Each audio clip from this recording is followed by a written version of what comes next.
I'm going to close by saying this. As I mentioned earlier, most of you looking around the committee were not around during the days that, for example, women didn't have the right to vote.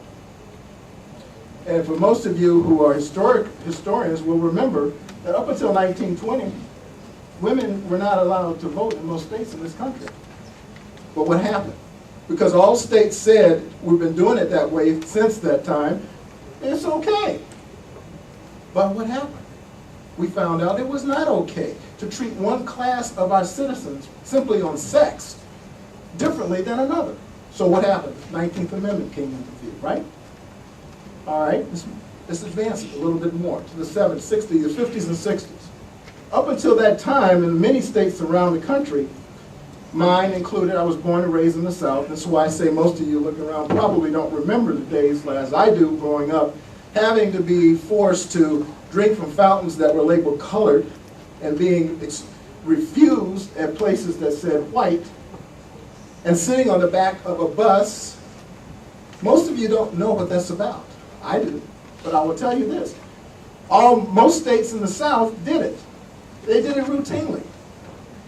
And as a result of that, everybody said it's okay. But it wasn't okay. Because the 14th Amendment in 1868 said that every citizen of the United States had inalienable rights, and the rights were for due process, and the right was for equality. And so the slaves were freed, and everything else fell from there. Okay? Now, how is it?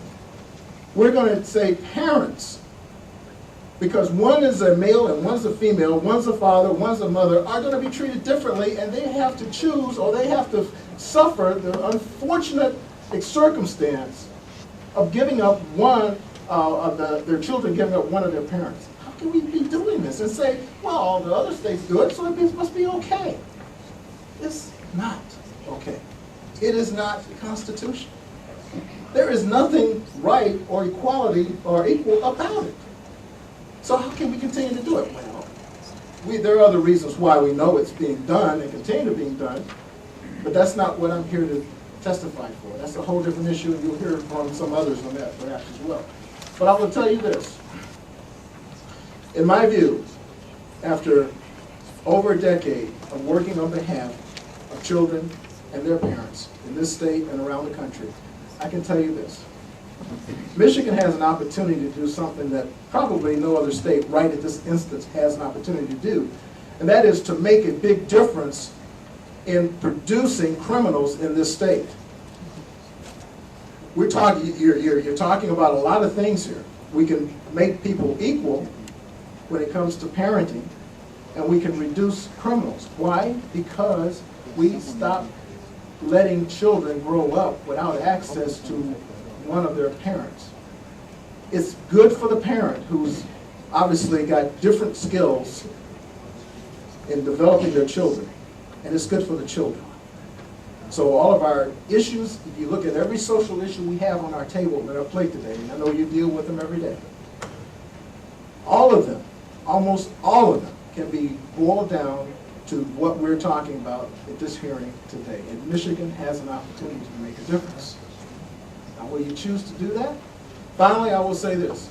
Every one of you that I can imagine that are elected did something that most of us don't get an opportunity to do. That's swear an allegiance to the Constitution of the United States. And what I don't understand, quite frankly, Mr. Committee member, is why all the legislators in our state are not signed up on this bill. You all swore to uphold the Constitution. This bill is about the Constitution. And I don't, quite frankly, understand why all of you are not signed up on it. Why you're not going to support it. I hope you do. But think about it in that sense for just a minute. This is constitutional equal protection. That's already been decided. We're not trying to decide the Constitution here, but it's already been decided. Our Supreme Court justices have done it time and time and time again. So this is not new. All we're asking you to do is put Michigan in compliance, put yourselves in compliance. Vote out in support House Bill 4564. Thank you. Thank you, Mr. Davis. Other questions? Representative Eisenhower, good morning. Good morning, sir. Thank you, Mr. Chair. Quick question. Do you know whether or not there was any federal litigation with regard to the actual statute when it was put in place years ago, and whether or not it did, what was the question raised as to whether or not it did violate the U.S. Constitution? Now, which statute, Representative, are you referring to? Well, the statute that this proposal seeks to amend. Has anybody challenged the constitutional validity of the current statute? To my knowledge, Representative, I don't think so. And quite frankly, I think it's a practical reason why not. If you think about it, who would challenge it? It would have to be a father. And that father would have to have substantial resources in which to do so. So consequently, most of these challenges, constitutional challenges that we would like to do, are not done simply because of the expenses involved. But that doesn't make it right, doesn't make it wrong. It just means that we can't take it to that level. What we have here is a representative, as the public representatives that you are. What you have is the opportunity for the people to be able to be representative without necessarily going through the expense of being rich or well funded. Any other questions for Mr. Davis? Rory, thank you for a couple of things. It was really wonderful that on Monday you submitted your testimony in advance. I think it shows your level of advocacy and preparation and help my staff. Thank you. And also, I'm turned out in December. I just wanted to say it's been a pleasure having you as a constituent, and I mean that, as weighing in on issues, and your passion and your advocacy is greatly appreciated. Well, thank you, Mr. Chairman. Let me also add that our organization is a nonpartisan organization. This is not a Republican or Democratic issue. I hope you understand that. It's not a male-female issue. It's a parental issue. It's a children's issue.